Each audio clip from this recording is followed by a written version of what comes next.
Pertanyaan yang masuk yang pertama, bolehkah kita ahlu sunnah wal jamaah sholat di masjid atau di musola salafi atau wah? Satu persatu dipersilahkan kepada Pak Kiai. Sholat di masjid atau musola mereka hukumnya boleh, tapi kalau bermakmum pada Wahabi Salafi hukumnya makruh. Kalau ada masjid sebelahnya imamnya Salafi Wahabi, sebelahnya Ahlus Sunnah, pindah pada imam yang Ahlus Sun, karena sholat kita nanti makruh.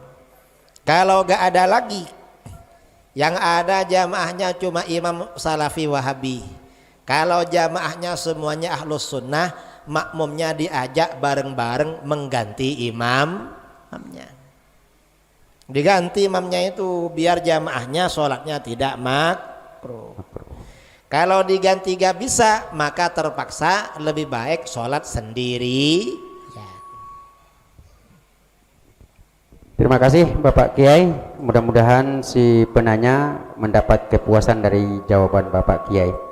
Kemudian pertanyaan yang kedua, mohon Pak Kiai memberikan penjelasan pokok-pokok ajaran Islam Nusantara yang tidak sesuai dengan ahlu sunnah wal jamaah. Ajaran Islam Nusantara yang tidak sesuai dengan ahlu sunnah itu apa? Di antaranya menganggap orang Nusantara lebih baik daripada orang Arab. Itu gak benar itu. Islam Nusantara katanya lebih baik daripada Islam Arab, gak benar. Islam Nusantara itu baik kalau ikut Islamnya orang Arab. Islam Nusantara itu baik apalagi apabila cinta pada bangsa Arab. Mengapa? Karena Rasulullah lahir dari bangsa Arab. Islam juga diturunkan di negeri Arab. Al-Quran juga pakai bahasa Arab. Arab semua saudara. Gak betul kalau Islam Nusantara lebih baik daripada Islam Arab. Arab itu memang pilihan. Dalam akidah Ahlus Sunnah wal Jamaah, para nabi itu manusia terpilih. Dan manusia yang paling utama, yang paling terpilih adalah baginda Rasulullah. Karena Rasulullah ini manusia paling utama, paling terpilih, maka apapun yang berkaitan dengan beliau selalu diberikan yang terbaik oleh Allah. Contohnya apa? Bangsa yang melahirkan beliau itu lebih baik daripada bangsa lain. Karenanya di dalam hadis sahih riwayat Imam Muslim, Rasulullah SAW bersabda, Innallaha astafa Kinanata min bani Ismail.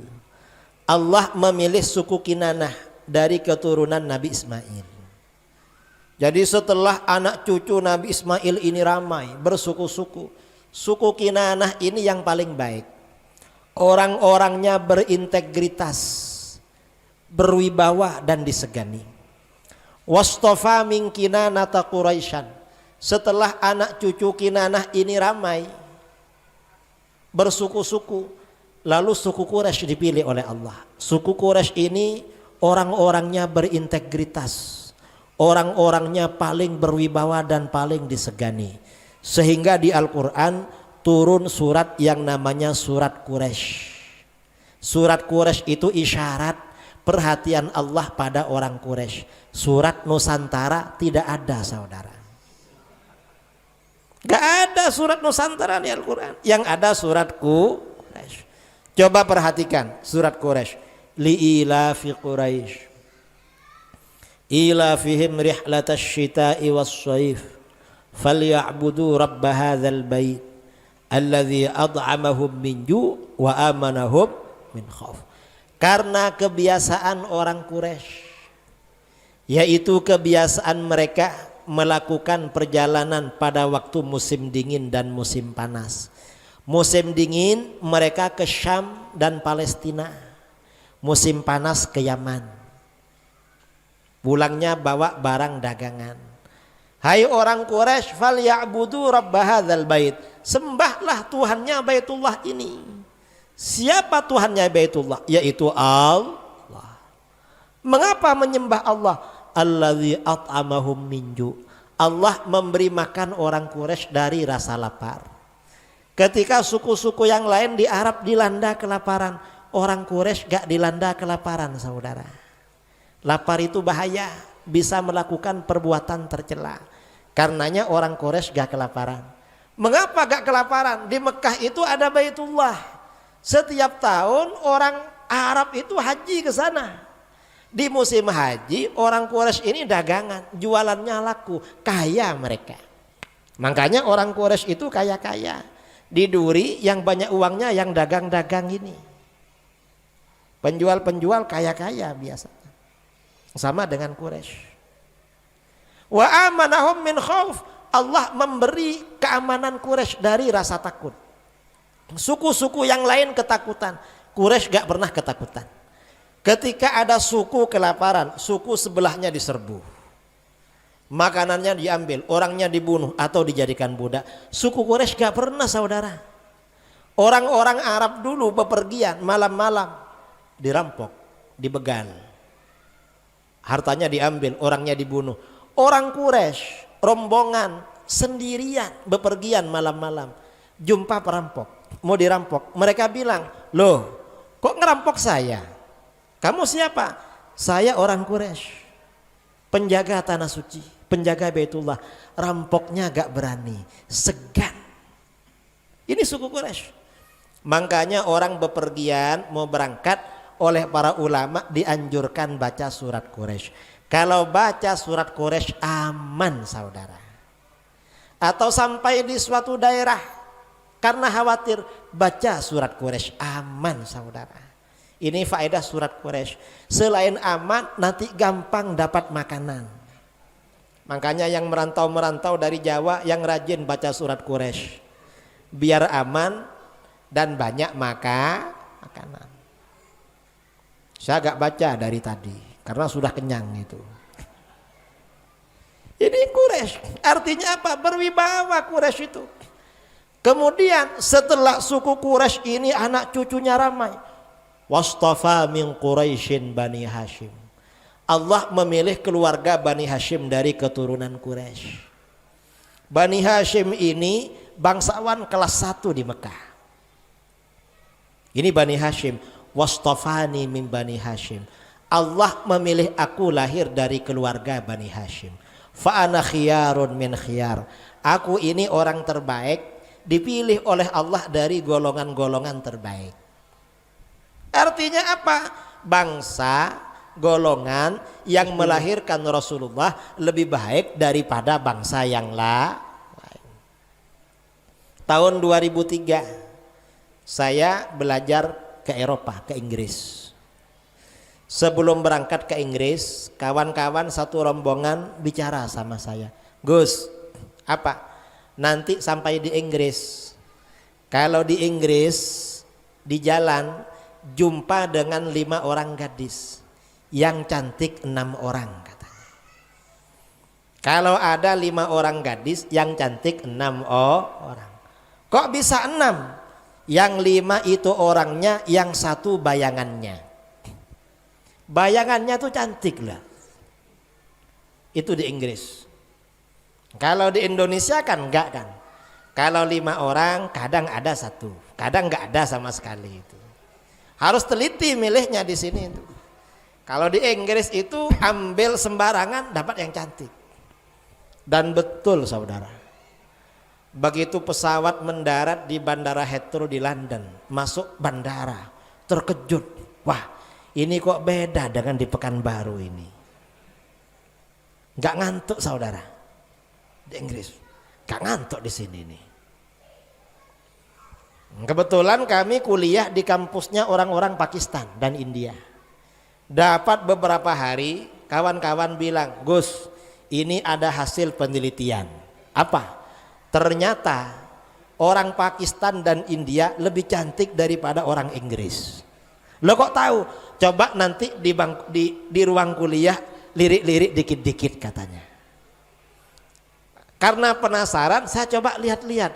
Betul saudara, orang Inggris kalah sama orang Pakistan dan India. Kalah. Lama-lama dapat beberapa hari, pas ngobrol-ngobrol, kawan-kawan bilang, Gus, ini penelitian terbaru. Apa? Ternyata orang Pakistan dan India masih kalah dengan orang Arab katanya. Waktu di Inggris itu saudara, yang nilainya pas-pasan orang Malaysia, Indonesia dan Brunei. Pokoknya kalau pas-pasan, kalau bukan Brunei, Malaysia, Indonesia. Indonesia jarang di sana. Yang banyak Brunei dan Malaysia karena kaya-kaya kan. Kuliah di Inggris. Nah, Arab tuh paling bagus memang. Wah, akhirnya bagaimana? Ternyata Arab paling bagus. Karenanya pantes Kanjeng Nabi itu lahir di Arab. Dan para nabi itu saudara, sifat wajibnya harus manusia paling ganteng. Gak ada nabi itu mukanya pas-pasan, gak ada. Kalah ganteng gak ada, harus paling ganteng. Makanya Kanjeng Nabi lahir di Coba Kanjeng Nabi lahir di Duri, ya kalah saing dengan bangsa lain. Rasulullah ini agamanya rahmatan lil alamin, untuk seluruh dunia, harus paling ganteng seluruh dunia saudara. Dan memang yang paling bagus itu bangsa Arab. Artinya apa? Arab itu lebih bagus daripada Nusantara. Itu gak perlu pakai dalil, cukup pakai selera. Pakai selera itu sepakat kita kalau Arab lebih bagus daripada Nusantara. Enggak perlu pakai dalil. Cuma Islam Nusantara itu udah ngawur. Dan itu gak boleh merendahkan Arab. Mengapa? Karena Rasulullah lahir di Arab. Saya kira itulah, itu diantara ajaran Nusantara. Kayak Islam Nusantara diangkat, disingkat dengan INUS, atau aliran Nusantara disingkat dengan A. Gak bagus. Ada lagi. Pertanyaan selanjutnya, katanya orang yang meninggal itu adalah setan yang menyerupai. Apa benar atau tidak itu Pak Kiai? Orang meninggal setan, apa maksudnya itu? Orang meninggal ya meninggal, ya gak jadi setan. Kalau yang jadi hantu itu memang setan. Mungkin hantu yang ditanya. Mungkin itu. Maksudnya hantu itu. Kalau hantu itu setan, gak ada hubungannya dengan yang meninggal. Itu untuk mengacaukan masyarakat, agar masyarakat ngerasani yang meninggal itu. Akhirnya dosa. Dan biasanya orang yang paling percaya ke alam kubur itu dua. Yang pertama orang ahlus sunnah wal jamaah. Yang kedua orang penakut. Cuma orang penakut itu kepercayaannya berlebih-lebihan. Mengapa? Kalau malam-malam di kegelapan ada kucing lewat, lalu menyentuh benda dikiranya hantu padahal kucing itu terlalu namanya. Orang mati itu gak sempat saudara mengganggu yang masih hidup. Mengapa gak sempat? Kalau dia baik senang. Loh, orang senang ngapain ganggu orang? Orang yang ganggu orang itu biasanya hidupnya tidak senang. Orang yang suka ganggu orang lain biasanya karena hidup merasa tidak bahagia. Lah kalau orang bahagia ngapain ganggu orang? Yang kedua, kalau orang jahat di alam kubur itu dipukul oleh malaikat. Wong dia dipukul kok mau mengganggu kamu? Enggak mungkin lah. Logis aja. Gak logis. Hantu itu memang setan itu. Gak ada hantu dari orang mati terus jadi orang-orangan. Gak ada. Kalau memang ada hantu, ayo bikin sayembara. Siapa yang menangkap hantu masukkan ke botol, nanti tak kasih hadiah umroh. Tapi umrohnya tahun 2050. Minta sama DKM Masjid Babus Salam nanti hadiahnya. Nah, terima kasih. Kemudian pertanyaan selanjutnya, dalam sholat membaca ayat yang panjang wajib atau tidak karena membuat sholat kurang khusyuk? Dalam sholat berjamaah itu ya, kalau jamaahnya ini ramai, maka imamnya dianjurkan jangan panjang-panjang. Karena kalau panjang-panjang mengganggu. Dulu ada sahabat ya, ada sahabat hafalannya kuat. Akhirnya kalau jadi imam panjang banget, makmumnya protes sama Rasulullah. Gimana Rasulullah, ini imamnya panjang sekali, kita ini kesusu pulang. Dimarahi sama Rasulullah. Kamu ini afattanun anta ya Mu'adz, kamu tukang fitnah, kamu ini menimbulkan fitnah. Sholat panjang-panjang. Boleh sholat panjang-panjang kalau jamaahnya khusus dan jamaahnya memang senang dengan panjang, boleh. Dan itu biasanya masjid-masjid tertentu. Kalau jamaahnya ya pas-pasan jangan. Dulu ada imam baca surat Baqarah. Ini di Arab, panjang banget. Besoknya imam satunya baca surat Al-Fil. Baqarah itu kan artinya sapi, kalau fil itu artinya gajah. Akhirnya makmumnya apa? Kemarin Baqarah ini panjang banget, ini fil surat gajah, lebih besar, pasti lebih panjang. Akhirnya makmumnya pergi saudara.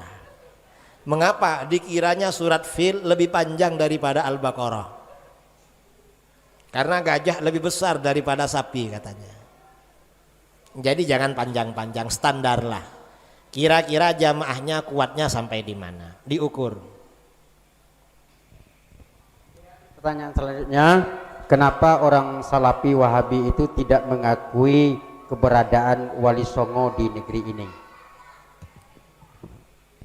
Salafi Wahabi gak mengakui keberadaan Wali Songo ya karena mereka itu bodoh saudara.